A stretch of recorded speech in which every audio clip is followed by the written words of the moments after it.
Assalamualaikum warahmatullahi wabarakatuh. Waalaikumsalam warahmatullahi wabarakatuh. Selamat siang anak-anak semua. Siang, Bu. Sehat-sehat ya kalian semua? Ya, alhamdulillah, Bu. Alhamdulillah kalau sehat semua ya. Mari kita berdoa sebelum memulai pembelajaran hari ini agar dapat berjalan dengan lancar dan penuh berkah. Mari kita berdoa dan menurut agama dan keyakinan masing-masing, berdoa dimulai.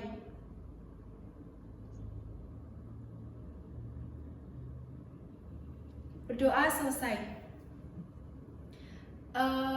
Adakah yang tidak masuk hari ini? Masuk semua, Bu. Alhamdulillah. Oke, kalau masuk semua. Hari ini kita akan belajar tentang strategi perekrutan dan seleksi pegawai.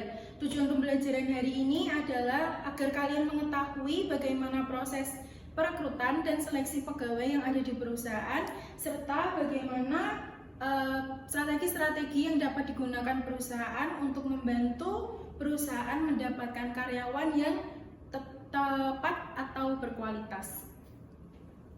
Nah, sebelum kita mulai, apakah ada dari kalian yang mengetahui atau pernah melihat atau mendengar tentang proses perekrutan? Entah itu dari saudara, orang tua, ataupun bahkan dari kalian sendiri yang pernah mengalaminya di organisasi atau perusahaan. Pernah mengalaminya, Bu. Siapa namanya? Izu. Oh ya, gimana? Ya, masuk organisasi apa perusahaan? Organisasi OSIS, Bu. Menurut Mbak Izo, mengapa sih penting memiliki strategi yang efektif untuk perekrutan tersebut? Menurut saya penting karena untuk mendapatkan kandidat atau anggota organisasi yang memiliki kualitas yang tepat. Oke, bagus. Terima kasih ya jawabannya ya, benar sekali. Mengapa penting untuk memiliki strategi yang efektif dalam perekrutan? Yaitu untuk memastikan bahwa perusahaan itu mendapatkan karyawan yang tepat atau berkualitas dan sesuai dengan posisi yang dibutuhkan, posisi yang kosong yang dibutuhkan oleh perusahaan, sehingga karyawan yang diterima tersebut dapat bekerja lebih produktif dan dapat mengurangi atau menghemat pengeluaran dari perusahaan, sehingga beban biaya perusahaan itu berkurang, tidak menambah gitu. Nah, kita mulai dari materi pembahasan yang pertama, yaitu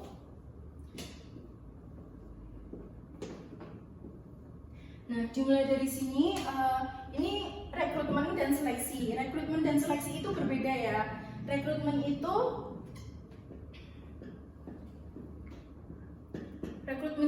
proses mencari dan menarik kandidat yang dibutuhkan untuk mengisi posisi yang kosong di perusahaan. Sedangkan seleksi itu menilai dan memilih kandidat terbaik yang sudah direkrut sebelumnya. Nah, ada beberapa strategi efektif untuk membantu perekrutan dan seleksi ini. Yang pertama itu ada penggunaan teknologi. Penggunaan teknologi ini seperti sistem pelacakan pelamar atau ATS. ATS ini disebut dengan kepanjangannya adalah Applicant Tracking System. Nah, aplikasi ATS ini di zaman yang sudah serba digital ini sudah banyak perusahaan yang memakainya untuk membantu proses penyaringan secara cepat, dan karena sistemnya tuh menganalisis secara otomatis berdasarkan kata tertentu yang sudah ditentukan. Yang kedua ada employer branding. Yang kedua itu employer branding. Perusahaan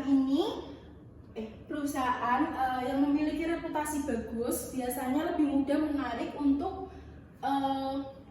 menarik kandidat dengan kandidat yang berkualitas. Biasanya employer branding ini dapat dibangun dengan ulasan positif dari karyawan perusahaan atau budaya kerja yang menarik.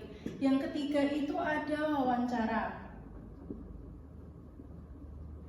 Nah, wawancara ini wawancara berbasis kompetensi. Biasanya wawancara itu saat wawancara, pewawancara akan menanyakan beberapa pertanyaan tentang situasi nyata yang akan dihadapi kandidat di tempat kerja. Biasanya pertanyaannya itu tentang, misalnya, ceritakan bagaimana sikap Anda jika harus memimpin tim untuk menyelesaikan sebuah proyek dalam waktu yang singkat. Nah, seperti itu. Jadi jawaban dari kandidat itu akan memberikan gambaran untuk perekrut atau pewawancara. Untuk perekrut atau wawancara, kandidat itu bagaimana keterampilan atau kompetensi kandidat itu dapat menghadapi tantangan di tempat kerja itu. Nah, dari penjelasan yang sudah Ibu paparkan, adakah yang ingin bertanya atau kurang penjelasannya? Ya? Izin bertanya, Bu. Ya, siapa namanya? Izu. Oh ya, silakan. Bagaimana cara kerja sistem ATS itu ya, Bu? Oh ya, pertanyaan yang bagus ya. Sistem ATS ini tuh, untuk menjelaskan ya lebih lanjut tentang sistem ATS, sistem ini tuh menganalisis resume atau CV yang dilampirkan oleh kandidat secara otomatis berdasarkan kata kunci yang relevan atau sesuai dengan yang dibutuhkan oleh perusahaan. Misalnya, perusahaan membutuhkan seseorang yang ahli dalam bidang accounting gitu. Nah, itu tuh nanti sistem ATS ini akan memprioritaskan CV atau resume yang mencantumkan kata accounting di CV-nya. Nah, seperti itu. Jadi dalam proses ini itu waktunya tuh cepat gitu dalam menyaringnya karena otomatis. Jadi menghemat waktu. Nah, begitu. Apakah sudah mengerti apa belum? Sudah, Bu. Alhamdulillah jelas. Oke, karena sudah Ibu paparkan semua, sebelum Ibu akhiri, sebagai penutup Ibu akan memberikan tugas pada kalian semua. Silahkan buka web Elena, kerjakan tugas yang sudah Ibu cantumkan di Elena. Nanti kerjakan secara teliti dan deadline-nya kumpulkan hari Selasa minggu depan ya, oke? Oke, Bu. Terima kasih atas apresiasi kalian, terima kasih atas partisipasi kalian. Ibu sangat mengapresiasi kalian yang aktif dalam pembelajaran kali ini. Sebelum kita akhiri, mari kita berdoa dengan agama dan keyakinan masing-masing. Berdoa dimulai.